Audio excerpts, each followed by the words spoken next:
सदियों से भोगते भोगते अपमान, जिल्लत, जलालत, जहालत, दशहरे के दिन जलते हुए पुतले में से निकल करके रावण जा पहुंचा अदालत। मिला हुए वकीलों और पेशकारों से धीरे धीरे सुनाता रहा अपना दुख और दर्द। आखिरकार उसने अपना बयान कलमबद्ध किया और हजारों वर्षों के बाद भारत के नागरिकों के खिलाफ मानहानि का मुकदमा ठोंक ही दिया।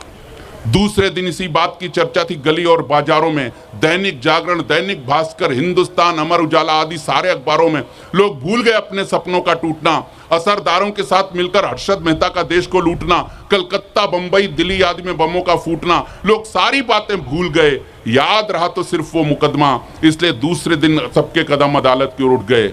उस दिन अदालत का प्रांगण इसी तरह लोगों से खचाखच भरा था। वहां फरियादी के कटघरे में जज की ओर निर्निमेष ताकता रावण खड़ा था। उसकी 20 आंखों से आंसू बह रहे थे जो उसकी अनकही व्यथा को लगातार कह रहे थे।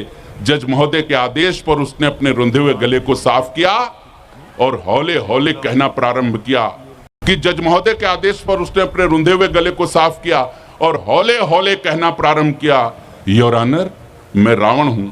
योर ऑनर, मैं रावण हूं जिसके द्वारा कालांतर में कभी सीता अपहृत हुई थी। उस छोटे से अपराध की सजा मुझे परिवार सहित मृत्युदंड के रूप में मिली थी। मिलॉर्ड, आज भी उस छोटे से अपराध के कारण मुझे हर वर्ष अपमानित किया जाता है, जलाया जाता है, जबकि सैकड़ों अपहरण, हत्या और बलात्कार के जिम्मेदार अपराधी नेताओं को संसद तक में बिठाया जाता है। वाह वाह वाह वाह, क्या बात है, वाह। मैं सैल्यूट करता हूं आपको, मैं सैल्यूट करता हूं। क्या बात, क्या बात, वाह वाह।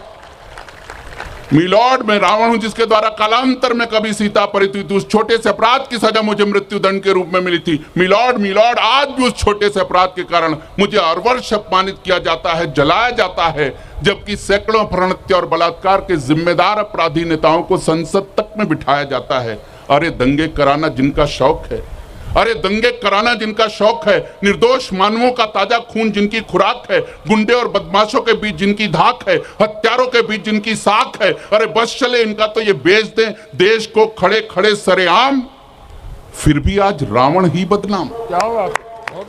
वाह वाह, क्या कहने, वाह। तालियां तो विदाई की दीजिएगा, फिर भी आज रावण ही बदनाम। रावण का यह दर्द दिल लोगों के दिलों में कर गया इसी तरह प्रवेश और गूंजती हुई तालियों के बीच लोगों का ध्यान टिक गया जज महोदय पर कि जज महोदय फैसले के रूप में क्या देते हैं आदेश।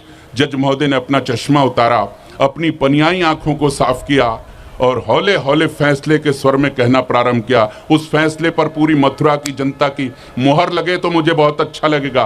फैसले के स्वर में हौले हौले कहना प्रारंभ किया कि सारे गवाहों और बयानातों के आधार पर अदालत इस नतीजे पर पहुंची है कि बेशक पिछली कई सदियों से रावण के साथ अन्याय हुआ है, हम समझ नहीं पाए हैं उसकी आत्मा को, हमने महज उसके शरीर को छुआ है। इसलिए प्रायश्चित स्वरूप कल से प्रारंभ होने वाली आगामी सारी रामलीलाओं में राम के साथ रावण को नहीं अपितु किसी भ्रष्ट भारतीय नेता को लड़ाया जाएगा।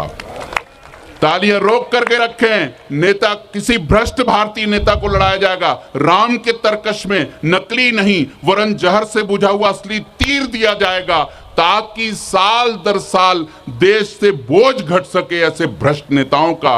और जिस दिन मेरे देश से ऐसे सारे नेताओं का खात्मा हो जाएगा उसी दिन मेरे हिंदुस्तान में दशहरा मनाया जाएगा। उसी दिन मेरे हिंदुस्तान में दशहरा मनाया जाएगा।